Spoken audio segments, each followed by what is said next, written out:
bilisummaa barbaadanii bilisummaa barbaadanii okay rakkoo bilisummaatiin sinima gaafiin qabachuu jaarsaaf jaartii jiraame jaartii jaartii barbaadame bilisummaa nama jaartii anaaf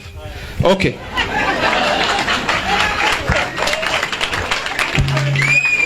sirri na caqasaa bilisummaati maali rakkinni kee kan nurraa fagaatteef kan boo'isamni kee ummanni Oromoo xiqqaa fi guddaani suma argachuudhaaf suma hawwiin isaanii yoo qabeenya taatis numa gumaachanii namukka humnaatiin waan dandeetti isaanii bilisummaati garaan jabaatini addeesiinaa fi tokko hin dhoosini akkana akkasii annamuun hin jiru ittiin fooqabsoo if boon deebuu jedhin bilisummaa gaafadhe bilisummaan maal jedhanii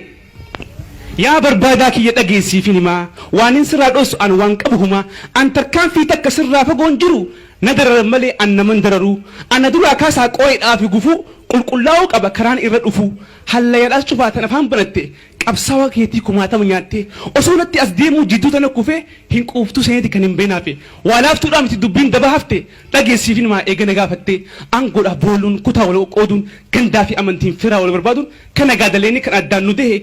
بدين تيسن مع مالي واتيه تبلسمان هذا كله